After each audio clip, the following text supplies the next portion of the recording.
And so now I'm like waking up to realize, no, my story is a love story. My story is Mother Earth and Father Sky fell in love and made humans. Because a lot of people have the wrong perception of reality. And so they might hate reality when, in fact, reality is created for them.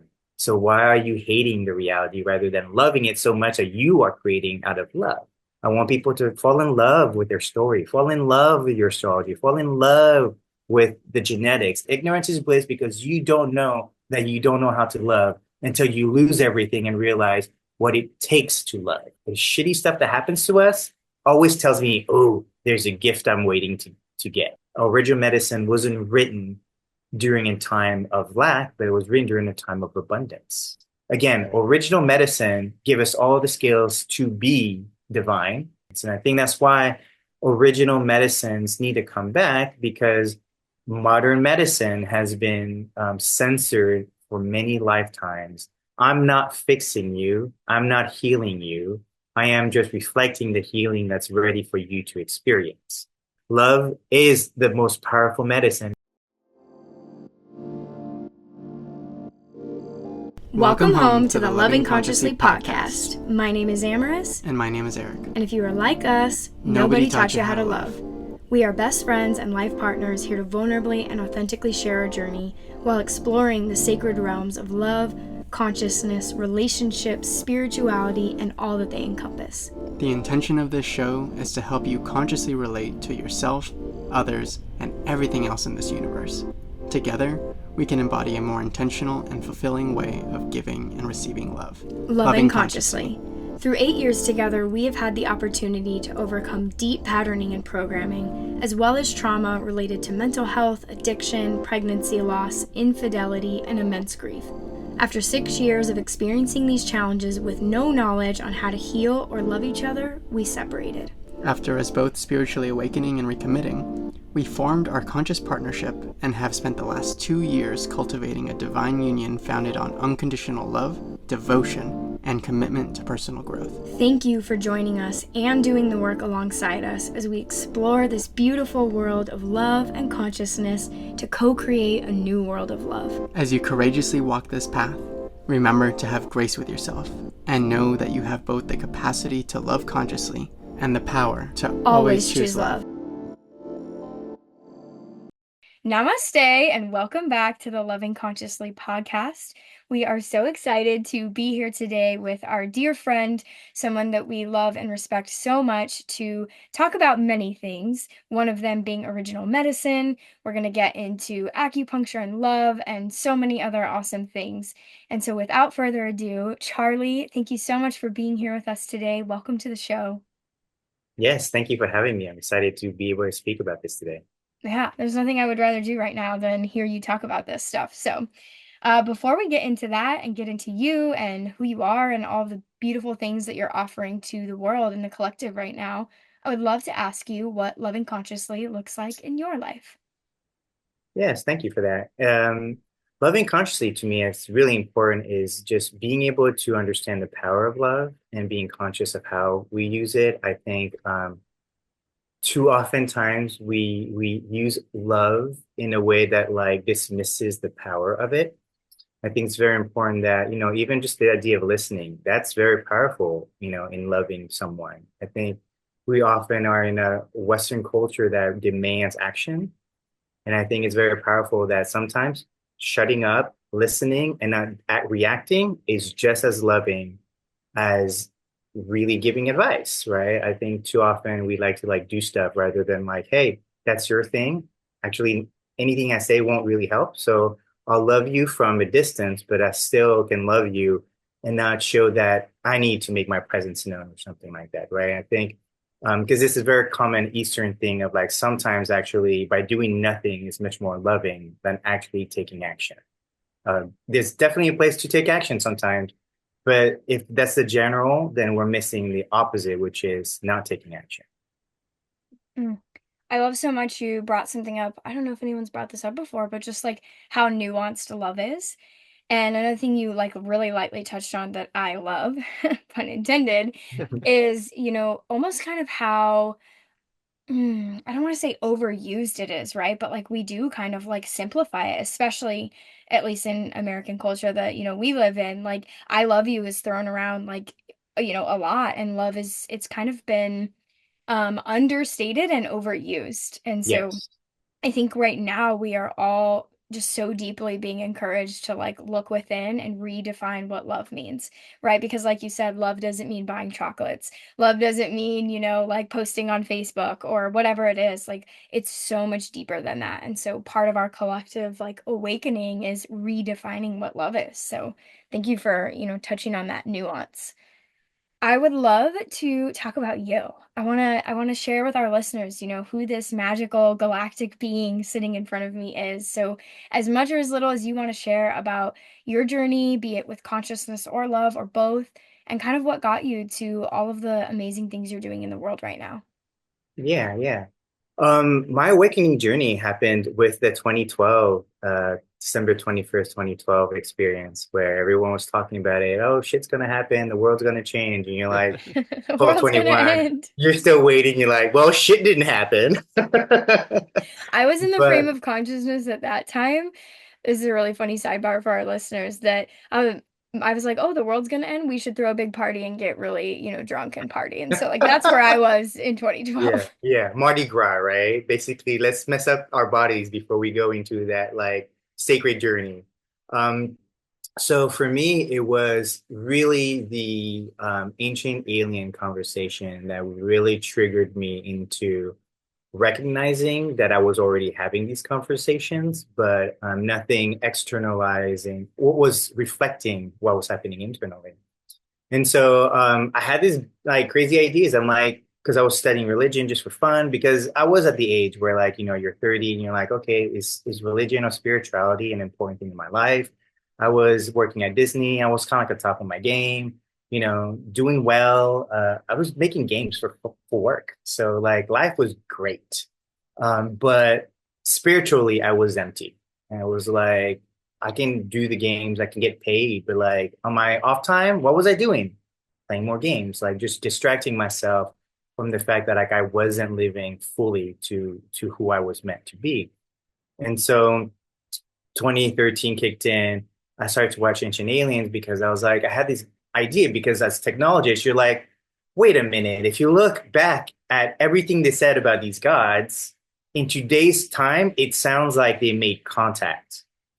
And if that's the case, right, how do we go back and look at our scenario and realize that like life is actually a lot longer than the 8,000 years they supposedly have evidence that we are only around for, right? Yet the planet is billions of years old, so it doesn't make any sense. And so Ancient Aliens really kind of like got me thinking that, wow, there's a lot of proof that there are technologies here that we are now rebringing, resurfacing in our timelines. And so I was like, and I was at Disney making games and writing stories. And story was really what I studied going to LA. And in LA, everyone's an actor, everyone's in the movies. And so storytelling is very prevalent in that consciousness. And so I was like, ready to leave Disney. I was like, hey, what's the original story of the planet? Because clearly someone's lying about it because there are written evidence that someone wrote a comic book, right? Because I'm a big comic book fan, and it's like someone wrote a comic book in stones to tell us who we really are. So I took a trip to Egypt, and then I also was reading a whole bunch of spiritual book at the time, The Law of One, and all these esoteric books. And one of them was saying that the energy went from Tibet, the spiritual energy of the planet went from Tibet, a masculine spiritual energy, and it was converting to Peru, the feminine Pachamama energy, right? So I was like, I'll go start with Egypt, get my original story of what's happening on the planet, or if someone can tell me something, and then go to where we are going today or tomorrow, which is Peru. So when I left Disney, I did this kind of spiritual roundabout on the planet looking for stories of how I fit into the grand scheme. And so Egypt was really beautiful. I did 2 weeks there. We got to see all the major temples and I was having like my own experience, but got to Isis, the Temple of Isis, like at 5:30 in the morning, trying to hit that sunrise, right? And everybody goes to their corner. I'm just staring in front of the temple. And then some energy walks next to me, whispers, heal the land, and like walks away. And I turn around as if like someone was literally standing right beside me. And I kind of freaked out because I had never experienced a clairaudient experience before. And it felt like someone was whispering in my ears. And so I was like, is this a joke? What's happening? Like, who's talking to me? And so that's kind of when I was like, okay, something's happening here in this temple. So I'll pay closer attention because the first time that I was triggered.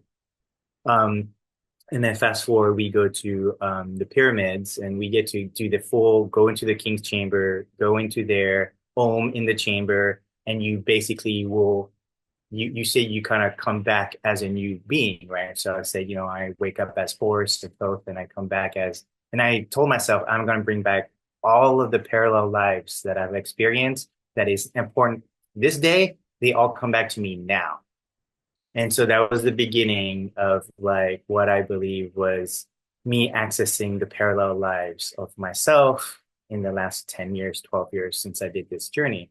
So my journey was like 2013, 2014, where I really went looking for evidence of my awakening, because just being awake and being in your crazy corporate lifestyle wasn't going to like make me do the work. And so leaving corporate, and I haven't been in corporate since then. After I left Disney, I said, I'm only going to work for myself, only working with people who I believe are being conscious and trying to like bring change to the world. But in going to Egypt, I came back and that voice never went away. And then I went to Peru and I did Huachuma or San Pedro. And I had a little bit of a vision where I remember myself being in Egypt, golden lights, golden everything. I mean, Egypt was like made of gold. It was really crazy. At first I was like, what is a city of gold? But there's pyramids. And so I knew it was Egypt. And so at the time, one of my psychics, she said, oh, you've been a high priest before and you've had to create rules for the land, but you needed to understand power. So you were reincarnated every slave that was affected by the rules you made. I was like, brilliant. And that's why they're like, that's why you're afraid of taking power, right? Can we just I love you so much. And that's like to me, what you just said right there was like the marker of a true light warrior to look at that moment and be like, that's genius. Yes, I'm Yeah, here for it. exactly. It's like, okay, like if you really wanted to know what kind of power you would wield, you'd have to experience the people that would have these Mm, powers over them. And it was actually why I have this deep resistance to leadership and power, because I've experienced mm, what rules and laws can do to peoples. And so that's why I say a lot of times, sometimes just not saying anything is more powerful than saying something, because by saying something, you can affect other people's consciousness too. And that is also karmically linked. And so at that point, I was like, so what? Like, what does that mean? Like, I have power, but I'm not going to use it. And they're like, no, actually, you're afraid to use it because you don't want to incarnate back into all these slaves. I'm like, yeah, obviously, I wouldn't want to do that. And so, I even in my awakening process, I've been struggling with playing small because I just didn't want to get caught again, right? Because I think we've experienced the witch burning and the burning of the old guard who were bringing what we call uh, ancient medicine or original medicines, and so I was like, I'm not in for that game either. So there was this part of me that was kind of playing it small for a while. And so for the last 10 years, I was in LA. I started my own businesses, trying to start something. But you, if I was trying to bring consciousness in small business in the startup world of LA, which is all transient, everyone's faking it. And I realized that like, okay, I'm clearly in the wrong space to bring consciousness because consciousness here is just entertainment. It is not truth. Um, and so at the time, I was making a virtual reality game, and I decided again, if virtual reality is a simulation of reality, we're not making gun games. And everybody's like, Charlie, that's where the money's at. I'm like, yeah, but I didn't leave Disney to go back into the Matrix and basically be karmically tied to everyone who played my gun games. And so I made a game out of astrology where I use astrology as the concept of you as a character, you playing yourself. That means that you're invested in this externalization of who you are. And so in making that game, I kind of make a 3D natal chart, and I basically studied my own chart during that time. And then realize again, it's like I'm making games for the boys audience, right? Adult boys. And I was like, this is not my consciousness group either. And so during that time, I was like, I think I'm in the wrong place. And so the universe said, hey, we're going home to Houston. I was like, wait a minute, hold on. I didn't say I was going to go home. I just said this is not the right place. And they're like, go home, Charlie. I was like, ah. And so this was the beginning of me struggling with the heart and mind disassociation, where many of us go through Mm. that, where we believe our mind is stronger than our heart. But my heart's like, no, we already know the answers. You just making shit up. And I'm like, oh my God. And so I really struggled. And that was the beginning of actually recognizing that I wasn't listening to my heart. And that's why I was lost in one job working for somebody else over and over again. And this was this idea that like I did want leadership, so it's much better to service and help others than to actually help myself in the greater scheme of being a leader. Um, and this is where the beginning of like my own heart chakra, my own love for myself, my own love for my own fulfillment started to like speak up now. And it had a voice and it fought against my mind. And so you guys know I'm a Virgo stellium, so my mind is pretty clever in tricking me into doing shit. But my heart's like, no, like we're Leos here, we're lions, and we don't just sit here. And so me going home is like Simba when he gets Mufasa. No, I'm sorry, Rafiki who shows up and go home, and then Nala tells him, "You need to go home. You're the king of your Pride Land, and you are here doing a Kuna Matata in LA with Timon and Pumbaa." And I was like, "Wow, fuck! Like, do I have to like?" And my heart just knew that like, no, this is where we're meant to be. So I trusted my heart. I went to Houston. And in the beginning of that, I thought I was going to take what I learned in LA and apply it to Houston, which, if you understand, LA, Texas and Cali are very distinct, very different cultures. And so I struggle with being in tech in Houston because there's not much tech in Houston. It's medicine and energy. And so for me, I was like, okay, I decided I'm just gonna listen because at this point I'm talking too much, trying to do too much, and my head's like, "Hey, we have 1,000 things we can do." My heart's like, "Shut the hell up! You are not listening." It's like, okay, and this is the beginning of actually, people say this a lot. Sometimes when you pray, you're talking to God. When you meditate, you're listening to God. And so I wasn't listening enough. And so the universe is like, "We'll take everything away until you start listening." I was like, "Well, I'm listening now."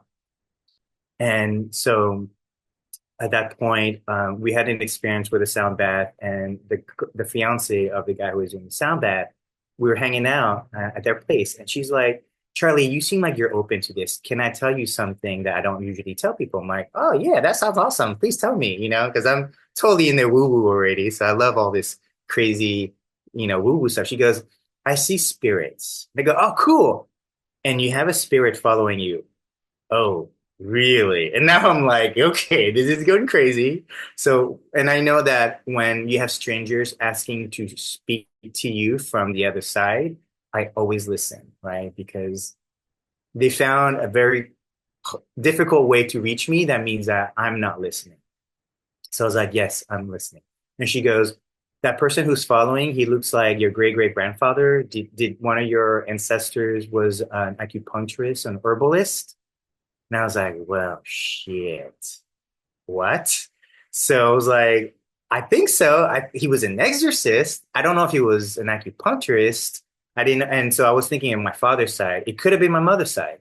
And so I was like, yeah, I don't know, but maybe that feel very closely related to this ancestor. And so she's like, yeah, that's all I have to say. I'm like, well, okay. So I looked into it and decided that like everything was set up for me to go to acupuncture school.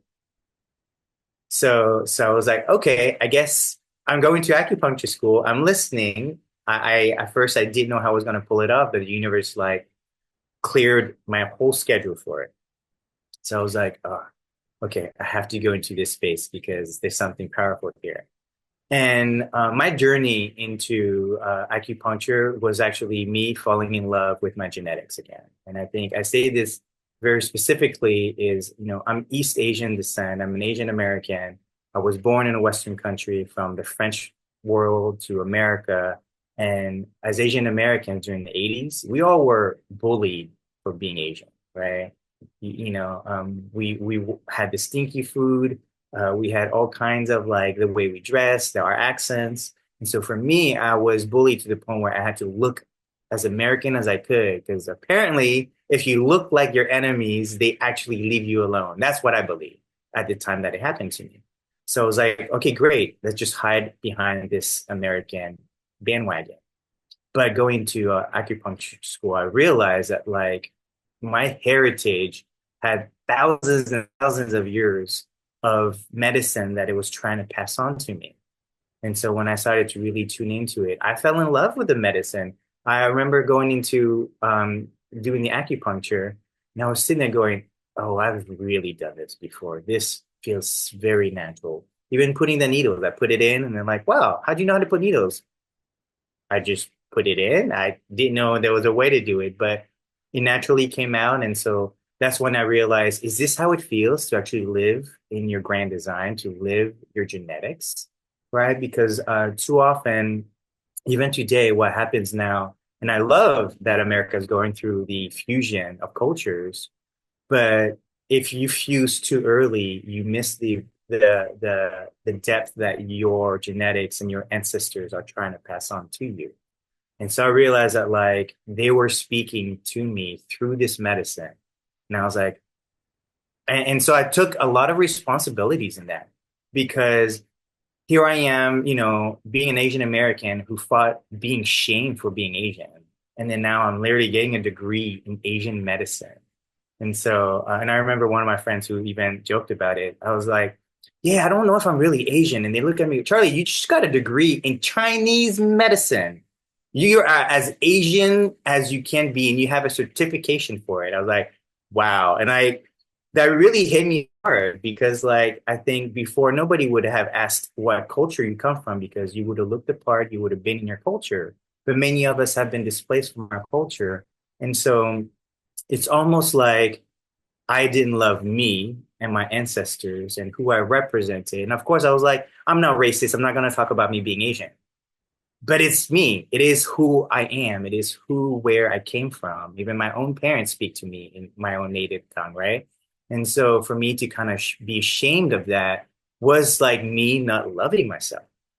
And that was very difficult for me to experience, because I was going through all the spiritual stuff. I was in the new age stuff. I was doing the whole gamut of a lot of us that wake up and we go deep into whatever.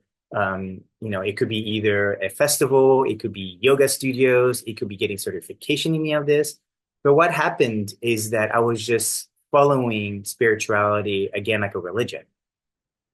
And so my ancestors are like, no, like we've always been spiritual, just our culture is spiritual. If anything, like go back to your ancestors' roots so you can love why we did everything for you to be alive today. And that like hit so hard that I realized that, and we joke around because our parents are kind of arranged marriage. And so some of us, don't know how it feels to be loved because our parents necessarily didn't love themselves the way that a lot of today's couples have chosen to love and marry out of love.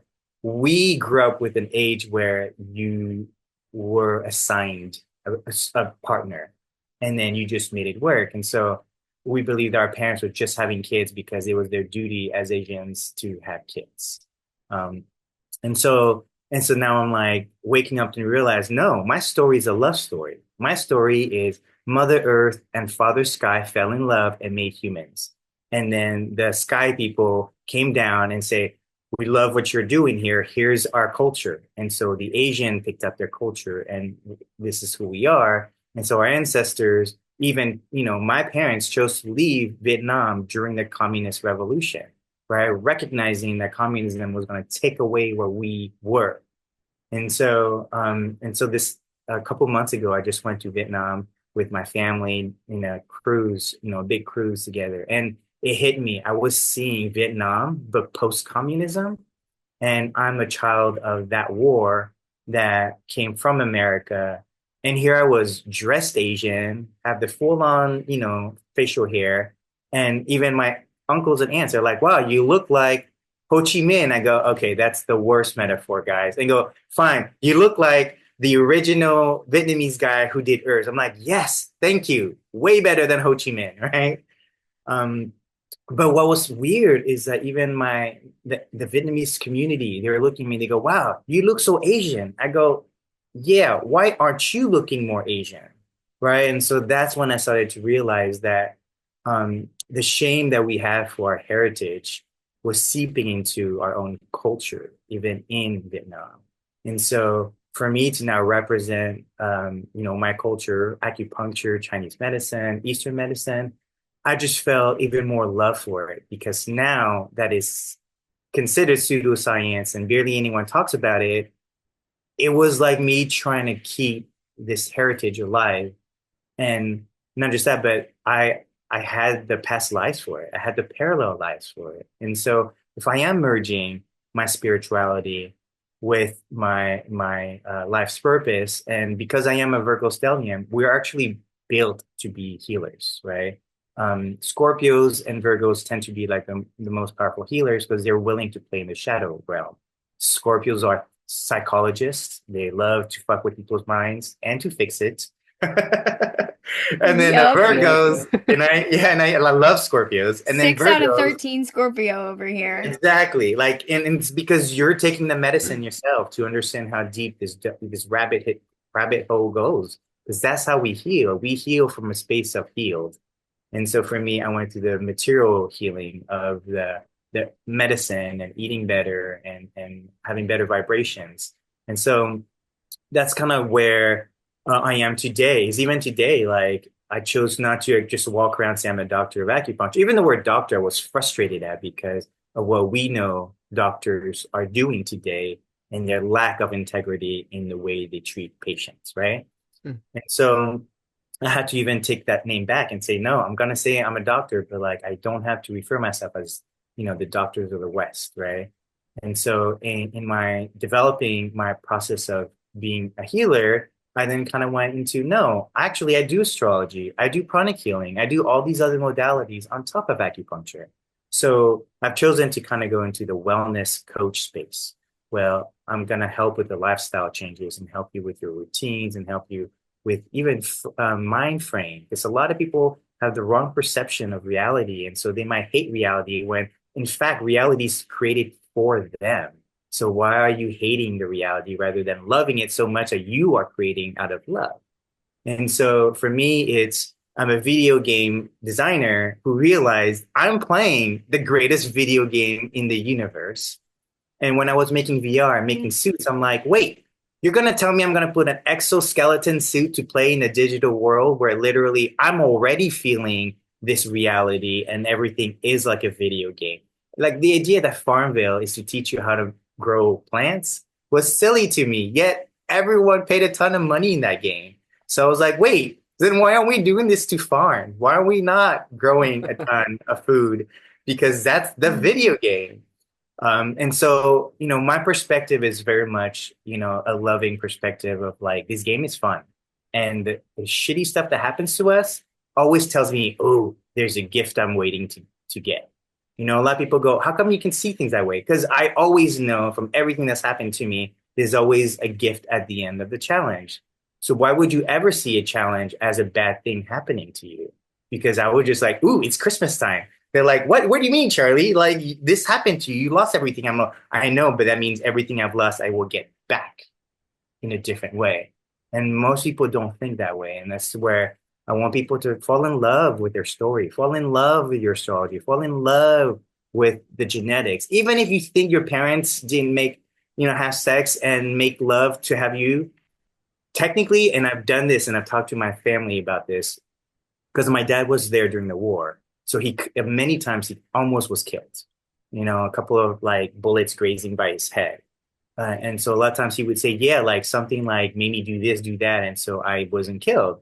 And I was like, and so at the time, that was my sister who wasn't born yet, who was born at the end of the war. And I go, see, she was trying to protect you, Dad, from dying because she wanted to come through you guys because we wanted to come out of your genetics. Right. And so we saw ourselves as we chose our parents to come through, and it doesn't matter that they may not love each other now or at the time, but like that moment was made out of love so that you can come into this world. And a lot of people say that, like, I didn't choose my parents. That's bullshit. You chose your parents because before chose your parents, you were spirit. You were not a soul and you were not a body, right? You got the body because you helped them fall in love somehow for that day or that 24-hour period. Um, and so that was really important for me to experience too, because, my parents are divorced. And so I've struggled with relationship because I had this, divorced, especially Asian parents. I had a divorced parents, right? And so even in our family, we don't talk about that because it looks bad that our parents are divorced. So there's shame all over in my culture, in my family. And so for me, it was like, how do I heal that shame? Because I don't feel like I chose any of this out of spite or bad karma or something negative. If anything, I chose all this because I love this experience.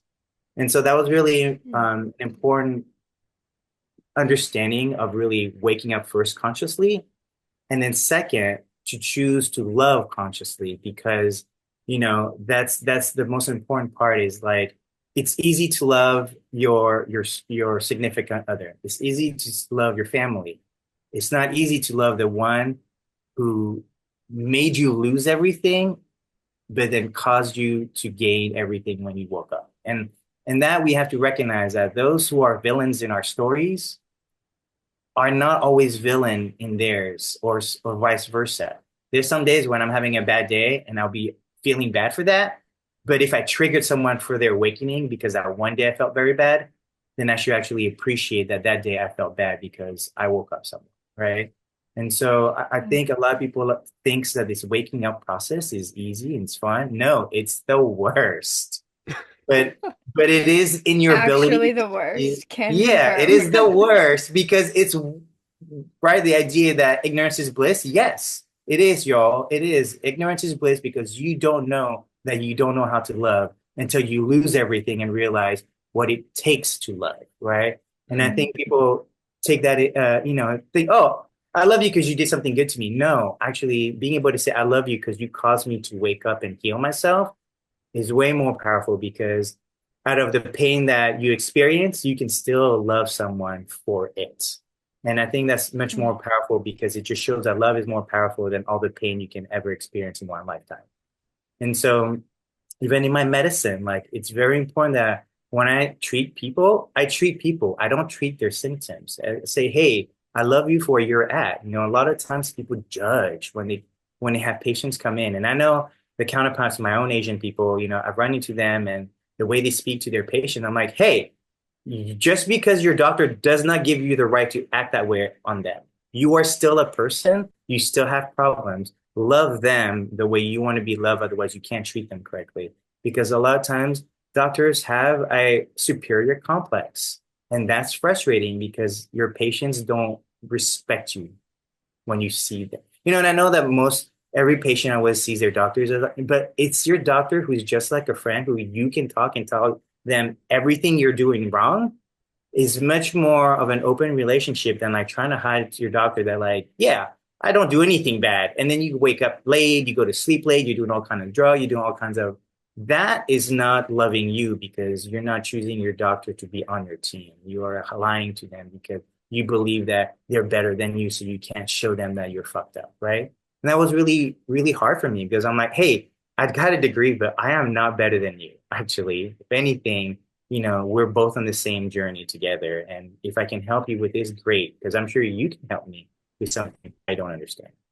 So that's Mm. kind of like my journey of loving myself, loving my medicine, loving my ancestors, who are really very crowded these days, but they love cheering me on because, they joke around. They're like, good, someone's wearing Asian clothes again. I was like, wow, okay. I love you for that because I was very embarrassed of looking Asian back in the days. And so for me to be an adult today and be the rare Asian that's choosing to wear Asian outfits still and to represent my Asian culture, I do feel ironically like I'm alone in this battle, which I'm not, but I do feel that way because again, like not a lot of us are living from an authentic genetic perspective. Mm. Yeah. Ooh, I'll take a breath for a second. I feel like that was a TED Talk. Like a really, really epic. No, I'm so serious, Charlie. You brought me to emotion so many times. I want to respond to some things you said, and then I'll let you respond, and then I'll ask our next question. But digging more into the medicine piece, but number one, like, thank you. Thank you for your work, for your light, for your medicine, for your authenticity. I knew you'd been awake, conscious for a long time. I didn't realize it was 2012. Like that's when we really look at kind of like these awakening waves that we're currently seeing, like that's like the OGs to us, like we're the 2020 wave, but the 2012ers, like y'all have been holding this down for over a decade. And I can't imagine, I can't empathize with what that was like for you.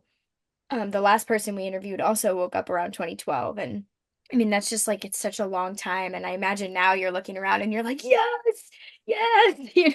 We were talking about it before the episode. Like, finally, people are finally waking up. Like, it's not woo woo, it's not alternative medicine. Like, it's the original medicine. And so just thank you, first and foremost, for all that work that you've been doing and living in your truth. And something really powerful you said that's just like at the forefront of my mind is you said like living in your grand design, right? Like you weren't listening. So the universe will, through magical and beautiful grace, which is a very divine and difficult concept to understand from our human perspective, right? Grace, just like love, doesn't always look like unicorns and rainbows. And so the universe will support you and strip away what is not serving your highest timeline or your grand design as you called it. And so learning to listen to that heart, right? Listen to that and cultivate that mind heart coherence especially, but it's been such a huge part of our journey is like stripping away the things that we're doing because we think we should or because society says we should and all these different things, and it's like, what does my heart want? And so much of what you were saying, I was getting really emotional. I love that your journey's been so cultural and ancestral. For me it hasn't been. It's been very spiritual, as yours has as well, but like I haven't had that cultural ancestral tie. And something you were talking about was just healing all of these different limiting beliefs and shame and traumas. But for me, when I was called to ministry a year ago, like that word, like just like you were saying about doctor, which ironically I'm in a doctorate's program now, so I'm gonna Mhm. get to heal that one too. But Mhm. the word minister, I was like, oh God, Yeah. like I know how people feel about that word and how I feel about that word, and like claiming that, reclaiming and healing that title that like I can be a minister that preaches love and faith and devotion and whatever version of source is appropriate for you being accepted. I don't have to preach the dogma and the fear and the hell and the shame and guilt and traditional things that some, not all, of the traditional, religious system preach. And so thank you for just sharing all of that. I think there was so many nuggets in there for people to really dig into. And you're such a brave soul, and I'm just so grateful for your light in this world, and to have such a impactful light warrior in my life. So thank you. Yeah, thank you. One thing real quick too about the ancestral, it doesn't happen right away because Mhm. there's a hierarchy of what you release to access the deeper Mm, wisdom. Like the first you have to like go is your own ego of what it is that you're creating that isn't fulfilling your ego. And then after you go through that, you go through family healing. You have to deal with the families that brought you into this place that are bloodline related because they're resonating to your same vibration. And so when you mm, come to love them for where they're at, doesn't matter. They don't need to understand you. They don't even need to know you're going through this crazy journey. You just have to love them where they're at. And then when you heal that, then the ancestors show up and go, okay, now that you've got through your parental issue, it's time that you understand your genetic line. And that's where I think some of us who have been around for the decade, a lot of us and a lot of And a lot of us came together very quickly, and then we exploded very quickly too, because I think many light workers had to be spread to where they needed to go. Right. We can all resonate and hang out in California, right? If anything, that's why everyone's left California and they're moving to their nodes.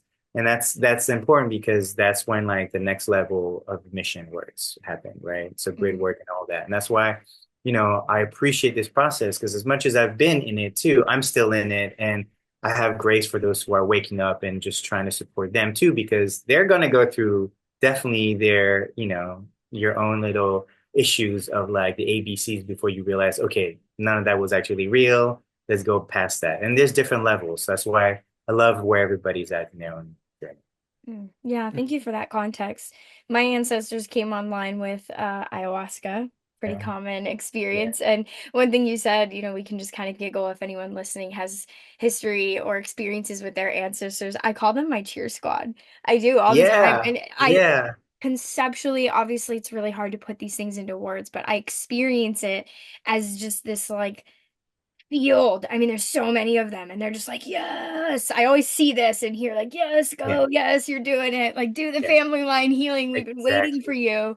But I Yeah. want to give you a chance to share some thoughts before we get into medicine. Yeah, I mean, thank you, brother, for coming on here and sharing your heart and sharing your story because we could make probably 10 episodes just lightly touching on everything that you covered in your story there. But one thing that really struck me was the ancestral work and overcoming of the shame in that line because as a mixed Hispanic and Asian person myself, I look like neither, right? Yeah. I look Yeah. very much like I was born in the US and of this culture. And it's so interesting in like really sitting with, who we are as people, especially in the US. You start to see this sort of conformity where everybody feels like we all need to fit this mold. And we start looking for, the approval from external sources, and we lose that connection with our inner guidance and our roots and where we came from, right? And when we start to lean away from pleasing everybody else and being honest and authentic with who we are, it's insane how quickly information comes to us, right? Because when we're talking about our purpose and we're talking about living from our gifts and living in our genetics, those blueprints cannot be found anywhere else other than within ourselves. And it isn't until we sit down with ourselves and start saying, who am I? Why am I here? What can I contribute to this world? That this information starts to flow in, and that's when I started getting, you know, from my ancestral line, like, oh yeah, healing. We know how to do Reiki. We know how to do, Cooking. Scorpio. Yep, Scorpio. You know how Food to is walk medicine. through the shadow land as you were talking about, and do that deep shadow work for yourself so that you can learn to help others walk that journey too and be a Sherpa through that experience. Cooking came very quickly to me, which, you know, I've tried many times and failed at cooking. So many times, like half frozen salmon was one of the first things I cooked her Like 5 years ago when like we five were years ago. plant-based. And it was interesting, like when I made the commitment to really cooking for us and eating and living a healthy lifestyle, one of my ancestors from Indonesia came through to me and was like, I'm a chef, and literally downloaded into me all of this knowledge. And, you know, we have this opportunity to break away from the molds that we've been trained to fit into in this matrix and really birth in excellence and exquisiteness into this world. And when we start to celebrate everybody's uniqueness rather than judge one another, and that starts by stopping judging ourselves, right? We can't interact with anybody else in a way that's different than we're already interacting with ourselves. So when Mhm. we learn to love and accept ourselves, we can learn to allow other people to show up as their authentic selves, to show up and be who they're meant to be And so thank you for having the courage to really listen to your inner guidance and show up in your full authentic heritage and your full authentic expression, regardless of what other people think. And even in your own culture, like you were saying, there's almost like the shame and the stigma of like we can't be in our own culture because then we don't fit in. And what a shame would it be? Like the true shame isn't the shame of, oh no, we're not going to fit in. The true shame would be losing a culture due to wanting to fit in. Like all of that ancestral heritage, all of that knowledge, like that's the real shame. And if we can really put importance on going back to our roots, going back to this original medicine, and allowing that to be birthed into this world, then I think that we're going to be heading in the right direction. Yeah. One of the things that you guys were mentioning, and I've been struggling with this as much as everybody else has been struggling with it. The law of manifestation is a lie, everybody. Actually, when you are living in your own divine code, the reason why things are attracted so quickly is because you are source. And when you trust that you are source, you are living your code, everything shows up for you. You don't have to do anything, right? Because the law of abundance works with you as already being source. And so when you are in your natural design, everything is already written for you. It's the fact that you aren't working on your natural design that you have to make up manifestations to make you feel good about what is happening to you. But like, as soon as I owned what I was being and I was just walking around, I didn't go, hey, I'm a doctor, I'm a this, I'm a that. People found me and go, oh, I love your energy. What do you do? I didn't sell anything yet. I was just being authentic. I was just being myself. I was just, loving my experience. And so people recognize when people love who they are because then you're like, if you love medicine, you probably can help with medicine. Right? Versus like you probably meant like, oh man, I hate my job. I do not want to get treated by you then. Because if you hate your job, it's probably not good, right? Versus like when you love your job, you can't help it. You can't help talk about it. You can't help like see people. Sometimes for me, it's just like, how do I hold my tongue? Because I want to give you a reading right now, a treatment right now, because I'm talking to you. And then people are like, Charlie, I didn't ask for this. I'm not sorry. I have to like quiet down because I can't help but express that energy. And Mhm. so when I express that energy, and that's why I was saying like everything just happened to me now. Like I don't sit down and write manifestation journals or laws of attraction. Everything is based on like I am abundant, I am who I am, I'm a healer and I accept it and I love it.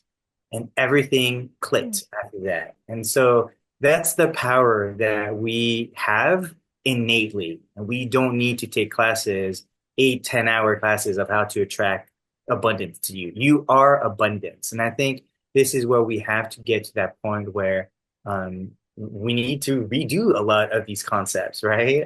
Because people are making tons of money out there for a lot of these concepts that people keep having to pay into the system because they believe it to be true, so they manifest it to be true, right?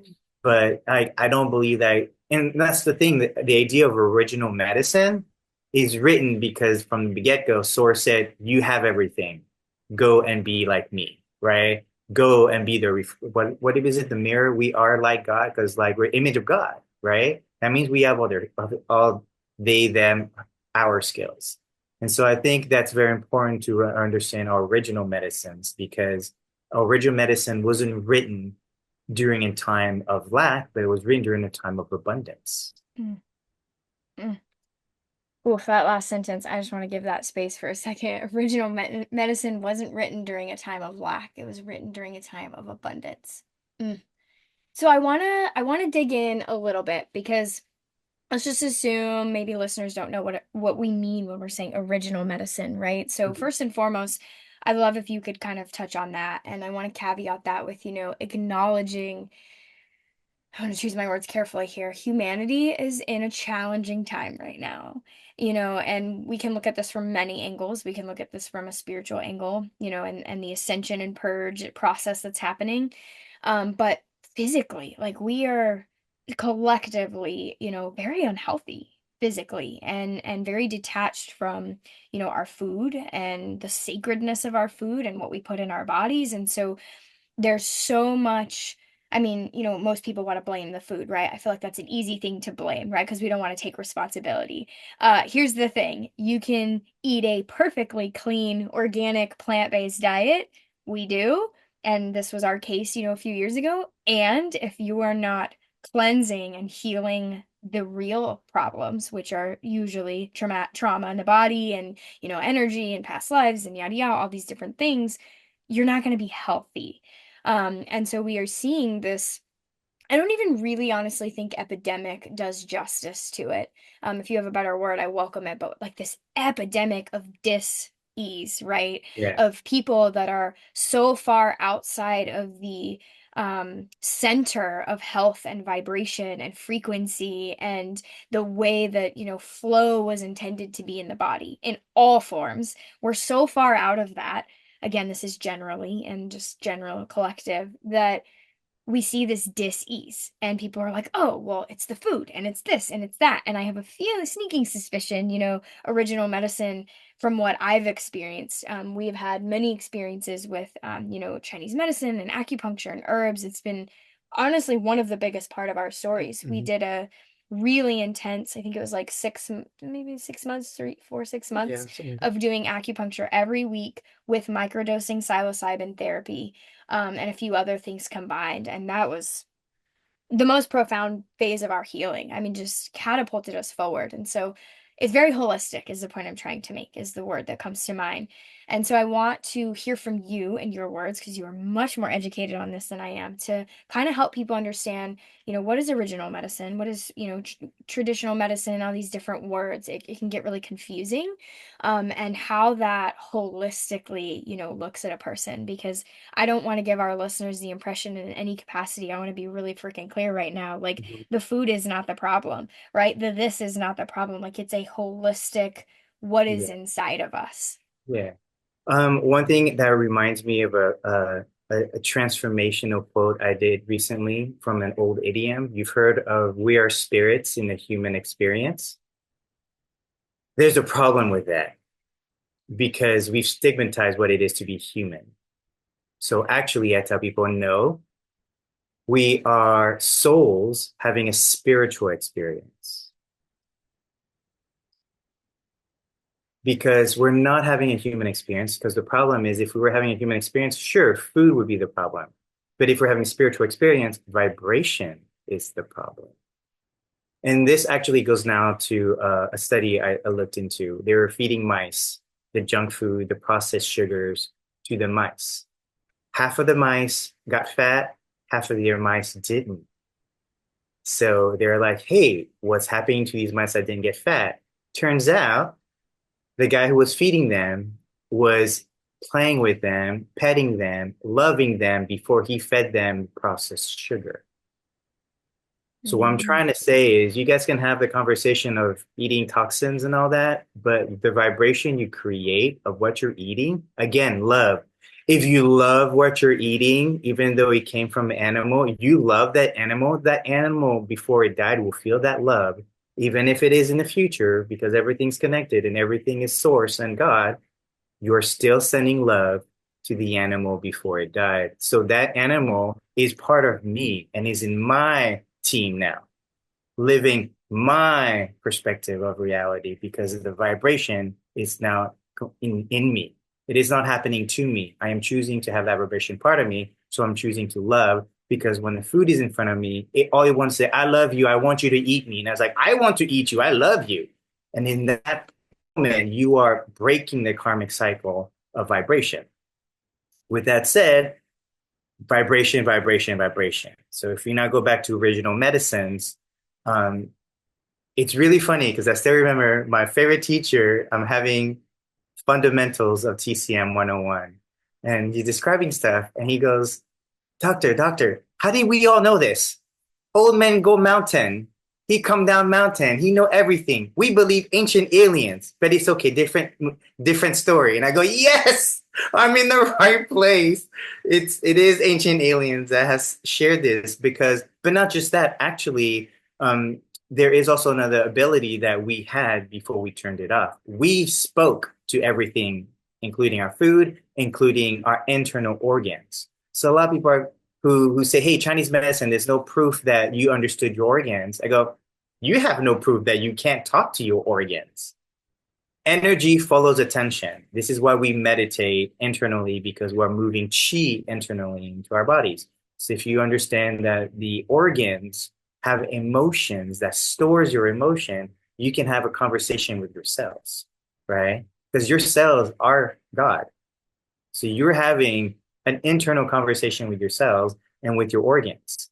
And so in original medicine, I really believe that many of our ancient civilizations were seeded by galactics because they were trying to raise the vibration of the planet and really I believe that there's a lot of warring factions of ETs that decided, hey, if we can't get along because we're racially different, what if we brought in one race with all the cultures all at once and see how they solve it, right? Sounds like an experiment or a fun game. Exactly, right? And so someone created this giant MMORPG that's going on the planet, put in a whole bunch of their, collective consciousness and education and give it to us. And so what cultures did it because of where they're located, where they're at, right? That's why the idea of melanin and skin color is silly because your environment gave you those abilities. This is why, like the idea of cold plunging, you notice that not a lot of dark skinned people go into cold plunging, but all of the light skinned people love cold plunging because why? Light skinned people love the cold. That's why they live in the north and in the Nordic people. And this is why dark skinned people love the sun and they don't get burned as much as light skinned people. Genetics gives you abilities for your environment. And so same thing with like the Asian culture. And so original medicines, I believe, are the medicines that we experience in our culture that allows us to thrive till this day. Like we're not 8,000 years old, y'all. Like it's silly to think we're only 8,000 years old. Throw away the carbon dating. That's a giant lie. The idea even like bones, like who knows when those bones were and how those bones come together, right? Even ancient images in Egypt, they were made in stone, so you couldn't just erase it and say, "Oh no, that's not how we looked." So we have been seeded by many galactics, and I think this is why we're waking up to this idea that we are not just terrestrial; we are galactic terrestrial beings. And so this original medicine has been passed down because it's so advanced, it sounds like fucking magic, y'all. Okay? And let me tell you, acupuncture sounds like fucking magic until you realize It that, feels like fucking magic. right. But did you know that there's a reason why in California you need physics class to take acupuncture? Why? Because physics explain electromagnetism in the body. You are an electric being. Why? Why would you have iron in your blood if you're not electrical? Right? And not just that, when your heart stops, what do? They send an electrical signal to turn it back on. You are electrical. Why are all of our needles made of metal? They must be metal because they conduct electricity. So what I'm trying to say is we're the most advanced vessel in the universe, yet people are saying we're stupid and dumb and just cut up things that don't work. We can regenerate. You guys seen that with mushrooms and regenerating the brain. Yet Western science says you cannot regenerate neurons. Lie, right? Again, original medicine give us all the skills to be divine, and modern medicine, education, religion, everything has been constantly telling us gaslighting. We only use 10% of our brain. Oh, we have sin, and so we need to like come to you guys to take out sin. We have all these problems, yet ironically, like kids are born like connected to the source, and it's what we do to their bodies that disconnects them, right? If anything, most of the time today, the greater, deeper conversation of psychology is not to add good things in your life, but to remove the bad things you believe are bad to you, right? And that's why we raise our vibration by releasing negative, stagnant energy. We do this in Qigong, Reiki, any energetic practices. We actually will remove energy from our field because it's electricity with magnetism. So this auric field is magnetic. That's why there's proof that the auras and the chakras exist because you can measure them through a magnetoscope or something that measures magnetic fields, right? Mm. I started to do the voltage meters on my body, and then when you ground your feet, you literally have channels that go down to the bottom of your feet, and they send excess energy down to the ground. Because a lot of times, most of us have upper chakra problems because we're overthinking and we're not using our bodies to think for us. Right? People think that thinking happens in the brain. It doesn't happen only in the brain. You have a gut instinct, so that's part of your brain, and you have neurons in your heart, part of your brain. So technically, your whole body is actually processing information. And that is the real power of spirit. It's using your whole body to do inputs, not the brain who is connected to all of these five senses. That's why clairaudience, clair abilities, all are from what auric fields.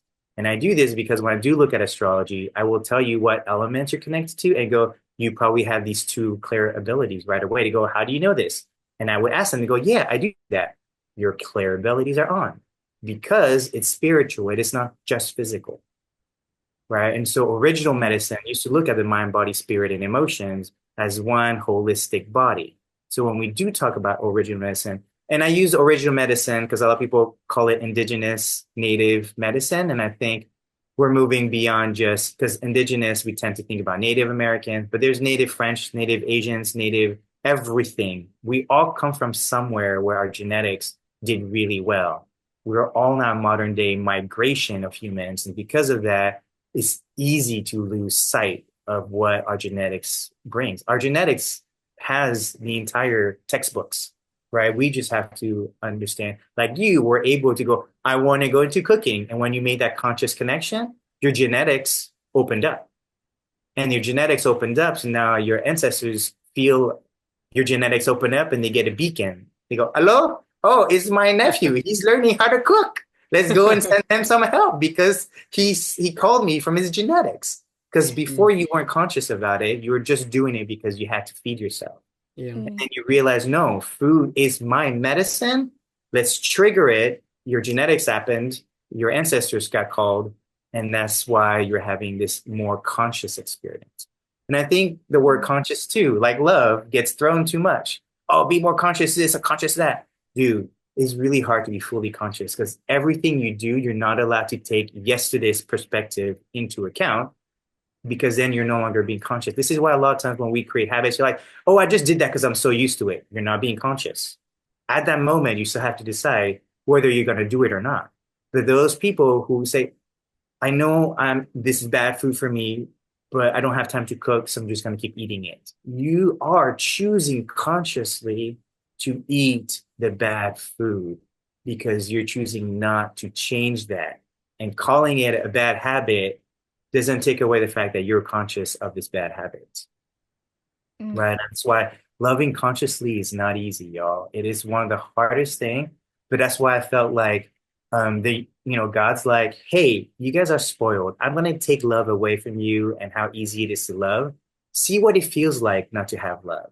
And we all experienced this for the last 12,000 years, y'all. Since Atlantis blew up, we have not really experienced love the way Source has wanted to love us. Because just like a parent who's teaching that kid to not spoil that kid, they're biting their tongue, bleeding, because they can't say anything because they love their child so much, or they're choosing not to say something because that child has to learn something. This is us down here on the planet. God loves us, but he's crying so hard because we repeat patterns that we know better. And we go, God, can you fix me? God's like, I send you people all the time, but you're choosing consciously to say, no, this bad habit is more important than me choosing to change it. And that's why it's very important that original medicine to me is like how we genetically were able to survive till today. That's why all of us, because we followed original medicine, this is why there's billions of us, y'all. Because today, with the food we're eating, with the medicine, with the living arrangement, you guys notice we have a down rate of birth. We're not having more babies. We're not having more children. That means we're stagnating our culture and we're killing ourselves because we don't believe that our children could be the hopes of our future because we are causing pain in our life that we're like, why are we bringing children? Right? It's because we're not loving our experience. And I think that's why original medicines need to come back because modern medicine has been censored for many lifetimes. And I don't think it's just the West. The West originally, even when I did my studies for acupuncture, they told me read how the Greeks used to study medicine. What? They studied the same shit we did. Exactly. The Greeks used to follow the four humors, the four elements: poop, pee, spit, and blood, which we pay attention to in TCM, and that's how we judge your patterns of disease. The Greeks did it.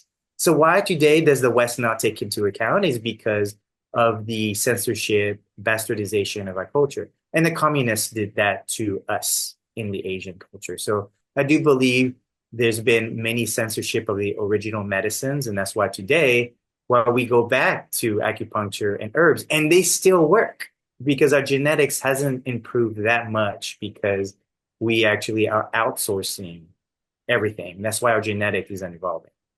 Mm. That was a really, really profound and beautiful description of original medicine. Thank you for that. And I literally, like, someone, I don't know, wants this to be said on this episode. I just kept hearing, like, we are the original medicine. We are the original medicine. And also love. And that's definitely the last question, I want to get into and just hear your perspective on love as the original medicine. But, you were talking about, like, when you're talking about, acupuncture especially, we mentioned it, but for me, my experience in kind of waking up and remembering original medicine and all of these different things was, this acupuncture experience of like kind of desperation of, hey, I'll try it. And it just happened to coincide with, psilocybin therapy we were doing. And it was, I don't even think I could find the words ever to do justice to the profound metaphysical, spiritual, ancestral experiences that I had in that, in going into my cells, into my body, and like finding the trauma, finding the distortion, finding the whatever it may be, the toxins sometimes, and like removing it, like consciously myself, like moving it in and out and through. And this year, my journey, the activation for me has been around this. And I don't think you and I have had a chance to talk about it much, but like I had a severely infected cystic, we know at least 5, upwards of 8-year-old root canal that was found in my mouth. Mm. And I obviously had it surgically removed like 2 days later. And in that experience, I was like, well, I'm not, I don't do traditional Western medicine anymore. And I'm not dogging that. I think it has a place, as does everything. But for me personally, it was like, that's just not an option. I don't have health insurance, nor would I ever pay for health insurance. And I'm really on this traditional medicine. My doctor at that time was my acupuncturist. And so through that experience, I did my own plasma. They like created my own plasma from drawing my blood and injected it Yeah. and sewed it in there. And Mhm. then I did, oregano oil and bee propolis and all these different herbs, and just conscious awareness. Like I just consciously chose to be healed and to live in the vibration of being healed. And when I tell you, I mean, miracle doesn't even describe, like it miraculously healed. I mean, in days I was where most people would be in a month, and within, my 1 month kind of checkup, like the bone was already fully grafting. And I didn't do a bone graft. I did that on my own. And then I had some liver stuff come up, and that was a really ancestral spiritual experience, which is when I really learned, the anger and the emotions being tied to the organs, and working with, milk thistle and all these different things. And having an ascended master come to Eric and like give me a new liver, which is a whole other story. But and then I broke my foot. Well, I didn't think it was broken. My acupuncturist did this really cool tuning fork test, and he was like, it's Oh, definitely broken. nice, But nice. yeah, and I mean, what would have been probably like 6 months off my foot, I was learning to walk at like week 9, week 10. And I did all of that with like traditional Chinese medicine, bone set herbs, and Reiki, like so much Reiki. I mean, I would lay in bed and it was bone crushing pain, right? And I would consciously and envision myself putting my bones back together. And so I share all of these examples with the listeners because like this is the power of original medicine. This is the power of our medicine, of our consciousness, of living in the vibration of love. Like had I not been so intently focused this year on love, I mean it's everything we do, right? Like obviously with the show, but had I not been in the vibration of love as much as I was, I'm not perfect, and using these original medicine techniques and my consciousness, all three together, I mean, I watched miracles happen. And what I was told in that, and it was confirmed in my astrology and by Rachel, who I know you know as well, is like, I'm really being called this year to remember that I can heal myself.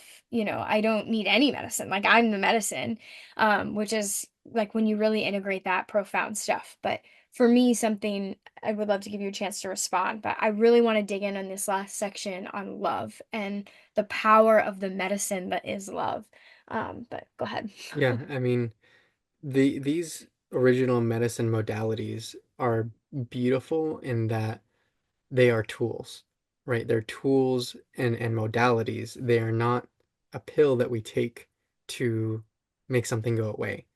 It's deeper systemic healing that we're able to do using these modalities.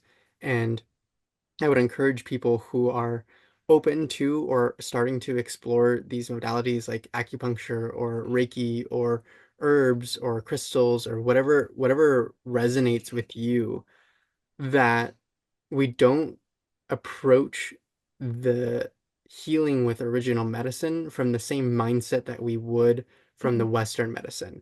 And that we're Fix going me. to go, yep, we're going to acupuncture for them to fix me with needles, right? Or we're going to the crystals. Hey, crystals, help me heal. Do the thing. Oh, this one's for anxiety. Great. I'm just gonna hold it, and you're gonna take away my anxiety. I'm never gonna have to deal with it. Giving the power away. Right? That's the same thing about giving our power away and living from that victim mentality.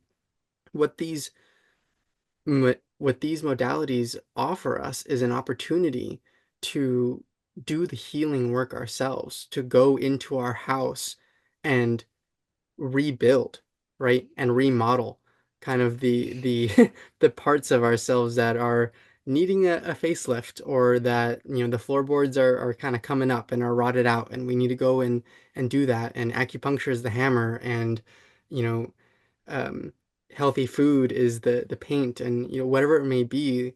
This is obviously an analogy, but like, we have to work with these medicines consciously with our awareness. When we started acupuncture, there was results, there was healing that happened, and there was a distinct moment for myself when I started to consciously go in to each session with an intention and a focus, saying, I'm working on this. Please, put the needles here. This is what the intention is. And these little antennas sticking out of my body, right? It's like a direct connection to source. And God's like, oh, great, I can come in and boop, boop, boop, boop, boop, boop, boop. And it was almost like a conversation with God. And each one of these sessions Mm. was unique and different in that I was able to really work on and release really deep patterns within myself. And that's what all these, plant medicine, any modality that we work with, we co-create our healing. And that is the most important thing I can think of to share on this, is just like, Mm. we have to take ownership of our own healing and co-create with all of the opportunities that are around us. Our You'll love this, Charlie. Our acupuncturist, by the way, he's you're gonna love this. He's well, actually it's Master Love because he has his master's, and his wife is Doctor Love. Their last name is Love. So Wow, that's they're cool. yeah, the acupuncture office, I have to shout this out, is Love Acupuncture. It's in Portland, Oregon, Wow, that's where we used cool. to live. And I mean, we're friends now. We have his number. We just text him, "Hey, can we come in?" And we Hmm. have that relationship now. But he jokes like we were his favorite patients, and I mean, he got to see us go through a massive journey. I'll never forget the day he was like, the darkness has finally left your chi. Like it's finally, that's not there anymore. But we were the ones, I mean, as we do with everything. I'm sure you've gotten to know us by now. Like we're full send kind of people. And so I was like, I want you to stick needles in my ovaries. I want you to stick needles in my neck. I want you to stick needles in my liver, in between my toes, like whatever it was. I'm like just there's And then no. shock them. Yeah, yeah, we did the shock therapy with him too, and Yeah. heat and all the things. But anyways, we're off topic. Acupuncture is amazing, and it makes me a little sad. I want to say this for listeners because I experience this a lot. We experience a lot. So we say acupuncture to people and they're like, "Nah, I tried it. It didn't do anything. It was stupid." Like, or oh, it's gonna hurt. And I think there's just like so many misconceptions, and it's that key piece of like you're not just like limp laying there saying, "Okay, stick the needles in me and fix me." Like that's why you didn't experience anything, or it could be why. I shouldn't,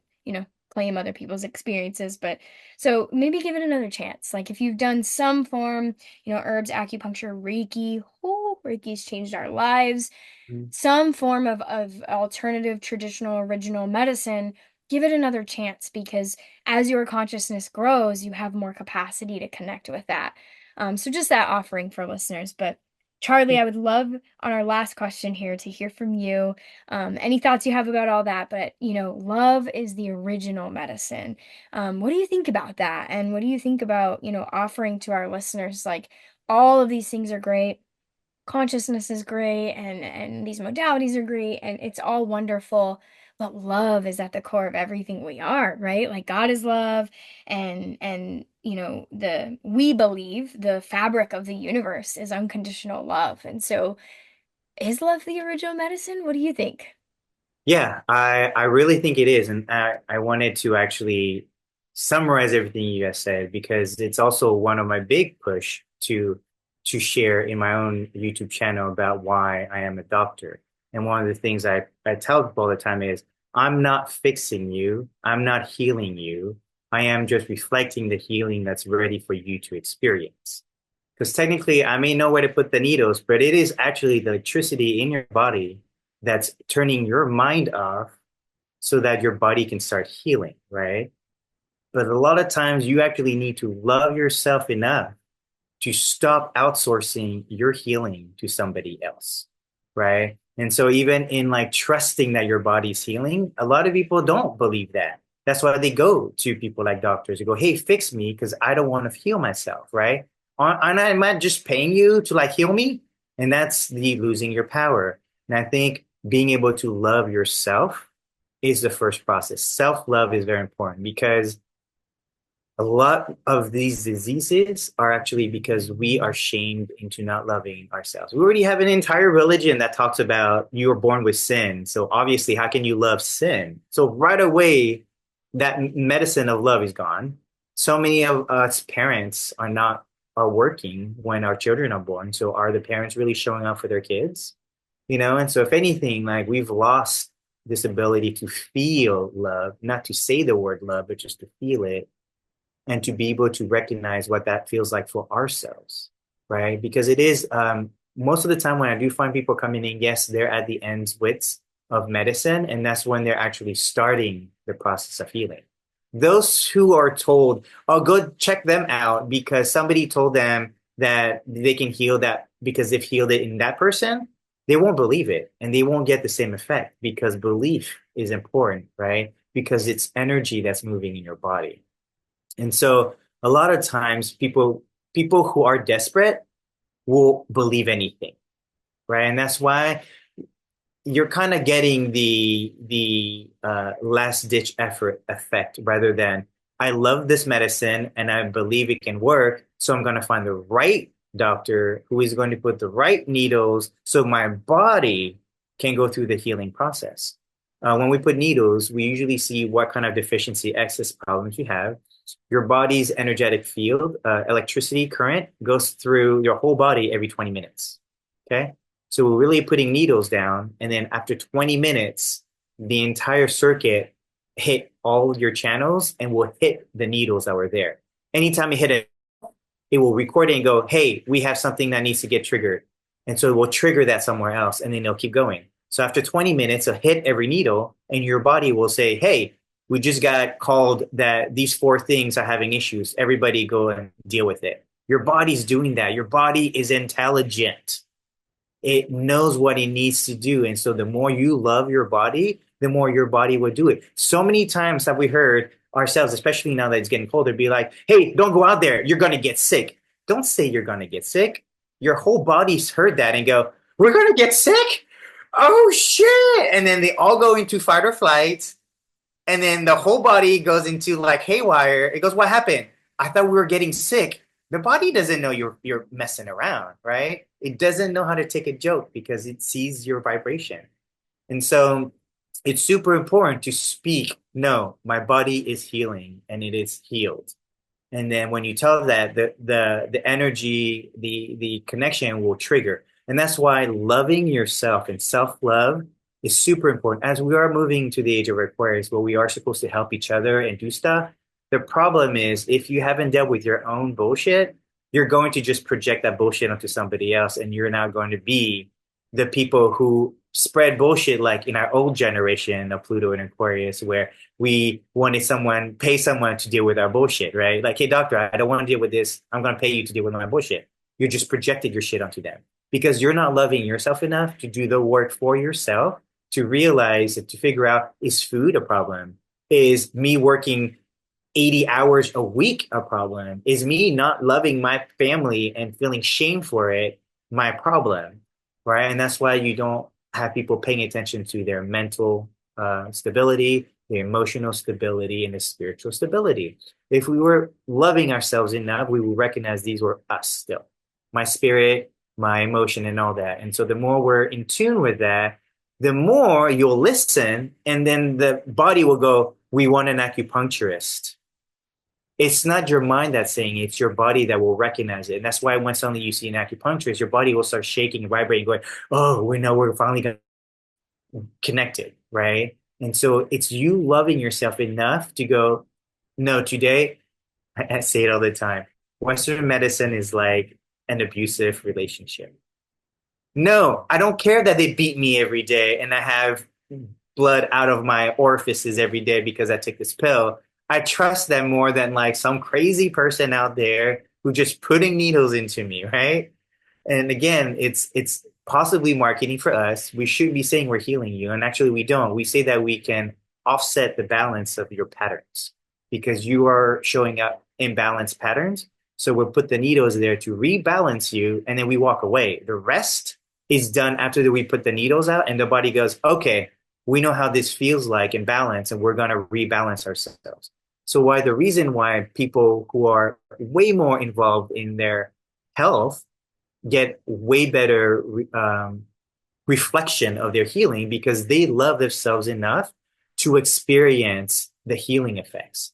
If you notice, people who actually keep taking prescriptions, you listen to how they feel about their body, it's always negative. And that's Masaru Emoto again, the power of water, and water has memory. The thoughts you send to your body, it records it. And the more negative energy it records, it creates mildew in the body. And mildew looks like cancer. And that's why I believe that most of our cancers are vibrationally created because we don't love ourselves enough to change the vibration of this mold that we're creating called cancer, right? So I do believe love is the most powerful medicine because the entire experience is created because Mother Gaia, Father Sky fell in love and created beings on the planet. And that's the most beautiful love story I experienced. As much as I love my parents, I get that my parents are just biological parents, right? But on this planet and in this experience, the power of Father Sky and Mother Earth, so beautiful that it gave us all of our abilities and everything to experience. And so the more we tune in to our own love for ourselves, and that's why self-care is important in this time, especially we have a full moon in Aries, everybody. We have the North Node in Aries. It just says that your identity and your perception and your who you are. And that's why I do astrology, because I tell people, hey, you're a Taurus rising. Your body is much more earthy. You need to resonate with the earth element to love yourself enough to heal yourself with that earth element, right? Because you'll love earth if you're an earth sign. And people are like, I don't believe that. Do you go out in nature? No. Well, then how can you love Earth if you're not even hanging out in nature, right? And we've always had this conversation that a lot of people aren't in nature, so they're not recognizing their abilities. Like even people who are water signs, like both of you guys should be doing baths constantly. That's a way better way to heal the water element in your body because you're a water element, and so naturally you will psychically connect to the water vibration and work with them. So if you pour water, say, water, clear my energy, the water knows you because it recognizes itself, right? You are water, Pisces and Scorpio, so they're going to recognize that. And so it's important, know yourself to know how to heal yourself so that you can fall in love with yourself. And once you do that, you're already healed because the healing will just, again, be attracted to you because it recognizes that you're healed. So it will send you the people that are here to reflect that healing for you to experience. Mm. Mm. I just had an image of air signs sitting with a fan. Just heal me, heal me. So does that mean fire signs are just gonna sit in the hot coals? That's so Yes, funny. I've been told a few times to go, Charlie, you need to go be around a fire. I'm like, okay. And then after I Mm, came back from the fire, I go, I feel amazing, Mm. right? That's Because one for of our. me, Oh, go ahead. oh, because for me as a fire signs, and I've been, when people say love and light, I go, yeah, but I like the shadow because I need fuel for my fire. I need the shit to burn. So I love dark things. That's why when people are like, oh, I don't like to be dark Mm. things, then you're probably not accessing the shadow transformation. Because shadow transformation is fire. Fire will transform things that need to die to turn back into the earth, but it uses that as fuel. So you can't have fire without negative things you need to transmute. And that's why shadow work, negative energy are have a purpose in our life still. And so the more you love yourself, like your elements, the more you will actually vibrate to that element. Mm. Yeah, that's really potent stuff. One of our favorite things to do is just sit there for hours and stare at a campfire together. Usually in silence. We just sit there and receive that medicine and the contemplation, which is something we do a lot these days. But thank you for touching on that and sharing that. Like I love so much that you equated creation and all that is to like a love story, between and I want listeners to know like when we say father and mother and we're talking about energy, right? Like it's all energy and you can use whatever words work for you. It's all celebrated and welcomed here. But I love that, like the original love story, right? And when we were deep, deep in our awakening, I remember it clear as day, and it was a really profound meditation, complete leaving of the body, and loving consciously. Like it came to me, I saw it, and I literally heard a voice like your whisper, and it said, "It's a podcast now." Go, and I what I heard was, loving consciously, it's a podcast, and then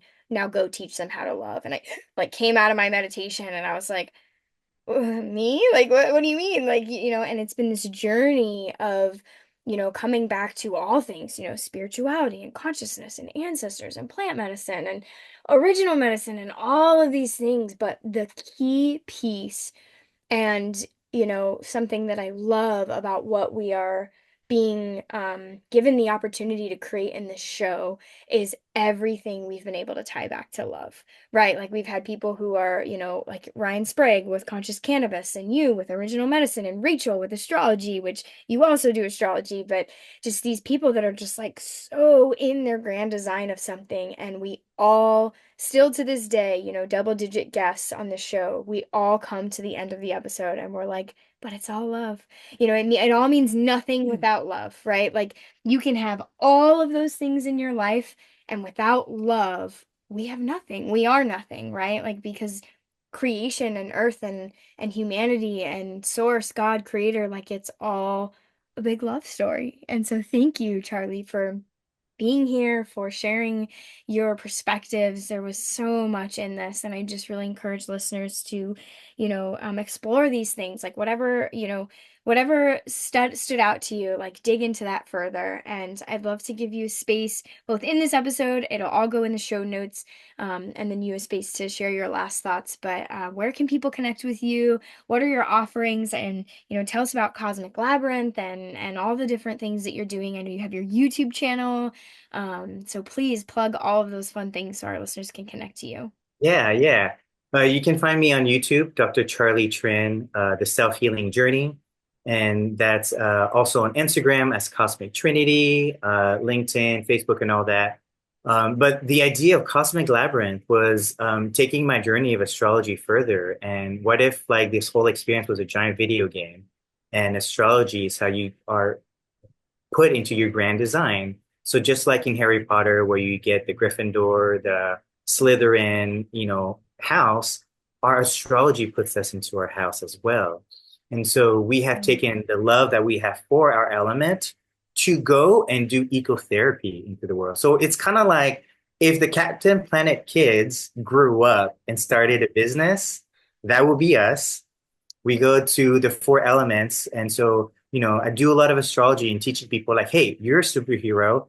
The earth needs you. What are your gifts? And people are like, I don't know. Well, here's your astrology. You are this, this, this. So these elements, we can find them in what's missing here, right?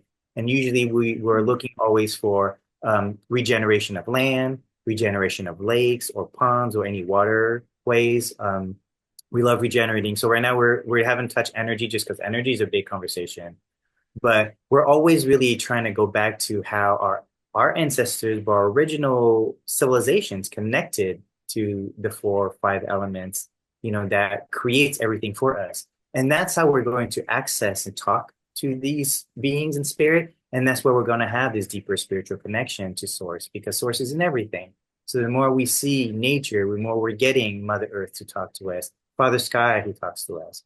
And in that story, the cosmic labyrinth is just like a giant game expression of our reality. And so we have quests for people to try out, to go and help out communities that need more hands-on farming. Because in this evolution of the Aquarian age, we're no longer going to have industries or leaders or corporations that run anything. It's going to be us, the regular people, coming together. So we found a way to decentralize, finding groups of people who can go, hey, we have all this like soil that's not being properly supported, and some people are asking for help there. Let's all go there, and so we can all go and support. And then we have music and we play. So we bring in the arts together because we believe that art and music was meant to be around the stuff that we consider work, but working on the land is not work. It is actually having communion with Mother Gaia, Mm. right? And so that is kind of our relationship with Mother Earth and Father Sky is our astrology access gives us access to our relationship with them. Mm. So Thank you that so much. cosmic labyrinth.world, everybody. And I will put all of this in the show notes. Did you have Yes. anything you want to add before I close this out? Yeah, I mean, I love so much that you were able to take your video game design background and be able to bring consciousness to it and bring, this different perspective of like how can we capture all of our brothers and sisters who have been trained by this matrix, myself included for many years to go and externalize our growth, right? Into these worlds, into these fantasies, into these characters of like, oh, I want to go and I want to grow here. And I've reached the end. Okay, I need to go find something else to stimulate me. I need to find something else to, pour all of my energy and attention into. It's like, what if we put that energy and attention into growing ourselves? And like you said, we're living in the most beautiful video game that ever existed. Like this world is magical, and we have the capacity to grow ourselves to be the best version of ourselves that we can be, and we all have our own special characteristics and our own intuition and knowledge and gifts. And like you were saying, it really changes the perspective of how we navigate through this life because when we can see the challenges in our life as oh, I'm going to get the treasure chest at the end of that. I'm going to get that new skill. I'm going to get that new tool, that new item, whatever it may be. We move from a place of suffering, right? Of experiencing these challenges as suffering to experiencing gratitude. Like, thank you, God, for this experience of losing everything because now I get to build from the ground up, or I get to learn this lesson, which now helps me push forward even further on the next go. And it's like this dance that we have with the divine of constantly growing and evolving our souls and together building the most beautiful world that we can build. And Mm. at the core of it is this medicine of love. Like, thank you very much for bringing it back to that self-love. And the next step from that self-love is loving other people unconditionally. That has been probably the most potent medicine in our partnership, has been the medicine of unconditional love, of being able to see your partner or your friend or your family member or your patient in the light of their experience, of everything that they're expressing, the good, the bad, all of it. And to be able to meet them with unconditional love, like we meet ourselves with unconditional love, that is profoundly healing for our brothers and sisters. And so remember that that love is meant to be shared, not just to be given to ourselves, but to be like that same level of love needs to be given to everyone. And that sanctity of the word love, like really sit with, what does love mean? Because we say, oh yeah, I love fries, or Mhm. I love Why to don't you go marry for it? a run, right? Yeah, yeah. It's like, what is love? Love is the power to radically accept somebody as they are and love them as they are, to allow them to see themselves and authentically express themselves where they would normally have the fear to do that. It's by loving one another that we can all step forward into the light and be like, this is who I am. This is what I was meant to do. Great. I love you. Thank you so much for bringing that into this world. Here's who I am. Here's what I'm meant to do. And we can all build together from there. Mm. Yes, yes, exactly. I One love last thing I listening to wanted him to say, talk. Yeah, yeah. it is the power of our love for ourselves that will have abundance to give to others. A lot of times, Mm. people do not love each other because they hate parts of themselves. And so that will get projected versus, and that's why I love astrology. When astrology told me how unique I was, I loved my chart and realized I should love everybody's chart because if I can love my chart, I would love your chart too. And that's when I really healed my own aspect of loving other people from loving myself truthfully, like really honestly. I think a lot of people say I love myself and people don't realize what that means. No, it's when you're crying, you're hurting, you're bleeding, and you go, oh, I love myself for having this experience. And you really believe it. Because once Mm, that Mm. happens, you'll really see everybody like a version of yourself. And that gets us closer to God. That gets us closer to the fact that I see God in you because God is in me. And I love that part of myself. And I am abundant. So I am passing this abundance to you. And that's where we're really meant to be in the age of Aquarius, is we're all just giving our abundant love because we already learned to love ourselves. And that's, I think, is Mm. the greatest medicine that we, again, need to heal that love for ourselves first. Because I don't think most people are acting from it. People are saying it, like you said, people can say the word, I love myself, but do they feel the love for themselves? Is the more mm, powerful. Yeah. Mm. Yeah. So, so potent. Thank you, Charlie. Thank you for being here. I'm so grateful for you, for your light, for your love, for your friendship. I love that I have friendships in my life where I can close out and say this, but I can't wait to be back in Texas so that you can stick needles in me. I've been Yeah. genuinely fantasizing about it and looking forward to it. I could really use some acupuncture right about now, so can't wait Yes. for that. But thank you, Charlie. Listeners, connect with Charlie. Check out his YouTube. Check out his Instagram. I love your content. Thank It's so you. well-rounded, and as with most of the people we keep in our circle, very positive, very helpful, right? We're not about doom and gloom here. Like, we have the power. We have the power to change. We have the power to choose love always. And we really are like living through it right now, like the moment of human history. Like I mean, I can conceptually, spiritually, and energetically feel like the infinite amount of souls that are like, let me put me in, let me go down. Like to be on earth right now, a soul is experiencing like a once in an eternity thing. And so, cultivate that gratitude, come back to these original medicines, come back to your own medicine, your own self-love, and we're all going to get there together in the end. It's already happened. We're just watching Yes, it play out. So, exactly. Charlie, Yes. thank you so Thank you much. so much.